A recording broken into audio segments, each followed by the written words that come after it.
श्री गीता जी का अक्षर ब्रह्म योग नाम का 8वां अध्याय। अर्जुन ने कहा, हे पुरुषोत्तम, वह ब्रह्म क्या है, अध्यात्म क्या है, कर्म क्या है, अधिभूत नाम से क्या कहा गया है और अधिदेव किसको कहते हैं। हे मधुसूदन, यहाँ अधियज्ञ कौन है और वह इस शरीर में कैसे है, तथा युक्त चित्त वाले पुरुषों द्वारा अंत समय में आप किस प्रकार जानने में आते हैं। श्री भगवान ने कहा, परम अक्षर ब्रह्म है। अपना स्वरूप अर्थात जीवात्मा अध्यात्म नाम से कहा जाता है तथा भूतों के भाव को उत्पन्न करने वाला जो त्याग है वह कर्म नाम से कहा गया है। उत्पत्ति विनाश धर्म वाले सब पदार्थ अधिभूत है। हिरण्यमय पुरुष अधिदेव है। और हे देहधारियों में श्रेष्ठ अर्जुन, इस शरीर में मैं वासुदेव ही अंतर्यामी से अधियज्ञ हूँ। जो पुरुष अंतकाल में मुझको ही स्मरण करता हुआ शरीर को त्याग कर देता है वह मेरे साक्षात स्वरूप को प्राप्त होता है, इसमें कुछ भी संशय नहीं है। हे कुंती पुत्र अर्जुन, यह मनुष्य अंतकाल में जिस जिस भी भाव को स्मरण करता हुआ शरीर को त्याग करता है उसको ही प्राप्त होता है, क्योंकि वह सदा उसी भाव से भावित रहता है। इसलिए हे अर्जुन, तू सब समय में निरंतर मेरा स्मरण कर और युद्ध भी कर। इस प्रकार मुझ में अर्पण किए हुए मन बुद्धि से युक्त होकर तू निस्संदेह मुझको ही प्राप्त होगा। हे पार्थ, ये नियम है कि परमेश्वर के ध्यान के अभ्यास स्वरूप योग से युक्त दूसरी ओर ना जाने वाले चित्त से निरंतर चिंतन करता हुआ मनुष्य परम प्रकाश रूप दिव्य पुरुष को अर्थात परमेश्वर को ही प्राप्त होता है। जो पुरुष सर्वज्ञ, अनादि, सबके नियंता, सूक्ष्म से भी अति सूक्ष्म, सबके धारण पोषण करने वाले अचिंत्य स्वरूप, सूर्य के सदृश नित्य चेतन प्रकाश रूप और अविद्या से अति परे शुद्ध सच्चिदानंद घन परमेश्वर का स्मरण करता है, वह भक्ति युक्त पुरुष अंतकाल में भी योग बल से भ्रुकुटी के मध्य में प्राण को अच्छी प्रकार से स्थापित करके फिर निश्चय मन से स्मरण करता हुआ उस दिव्य रूप परम पुरुष परमात्मा को ही प्राप्त होता है। वेद के जानने वाले विद्वान जिस सच्चिदानंद घन रूप परम पद को अविनाशी कहते हैं और शक्ति रहित यत्नशील सन्यासी महात्मा जन जिसमें प्रवेश करते हैं और जिस परम पद को चाहने वाले ब्रह्मचारी लोग ब्रह्मचर्य का आचरण करते हैं, उस परम पद को मैं तेरे लिए संक्षेप में कहूंगा।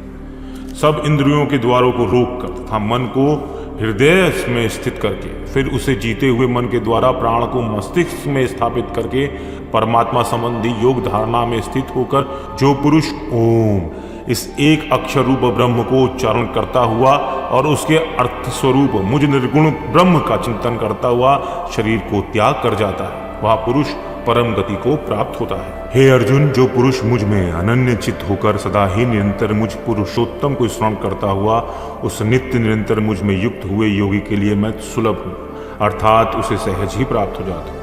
परम सिद्धि को प्राप्त महात्मा जन मुझको प्राप्त होकर दुखों के घर एवं क्षण भंगुर पुनर्जन्म को नहीं प्राप्त होते।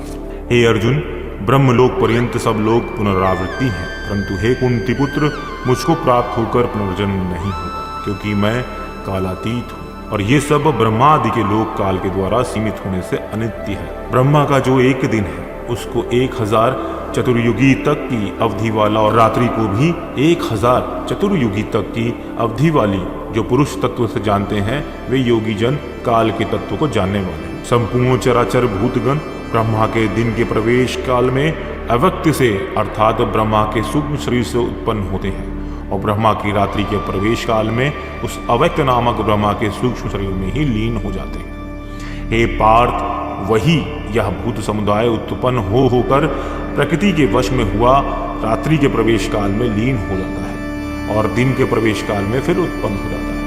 उस अव्यक्त से भी अति परे दूसरा अर्थात विलक्षण जो सनातन अव्यक्त भाव है वह परम दिव्य पुरुष सब भूतों के नष्ट होने पर भी नष्ट नहीं होता।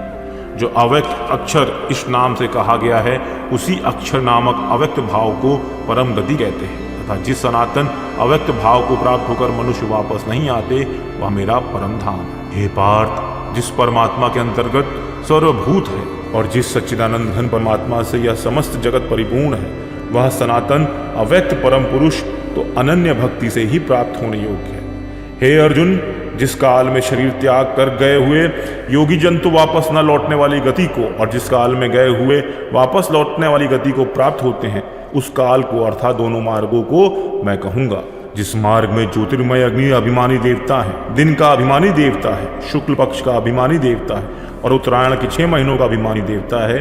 उस मार्ग में मरकर गए हुए ब्रह्मवेता योगी जन बताए हुए देवताओं द्वारा क्रम से ले जाए जाकर ब्रह्मा को प्राप्त होते हैं। जिस मार्ग में धूमा अभिमानी देवता है, रात्रि अभिमानी देवता है तथा कृष्ण पक्ष का अभिमानी देवता है और दक्षिणायन के 6 महीने का अभिमानी देवता है, उस मार्ग में मरकर गया हुआ सकाम करने वाला योगी बताए हुए देवताओं द्वारा क्रम से ले गया हुआ चंद्रमा की ज्योति को प्राप्त होकर स्वर्ग में अपने शुभ कर्मों का फल भोगकर वापस आता है। क्योंकि जगत के ये 2 प्रकार के शुक्ल और कृष्ण अर्थात देवयान और पितृयान मार्ग सनातन माने गए हैं। इनमें एक के द्वारा गया हुआ जिससे वापस नहीं लौटना पड़ता उस परम गति को प्राप्त होता है, और दूसरे के द्वारा गया हुआ फिर वापस आता है अर्थात जन्म मृत्यु को प्राप्त होता है।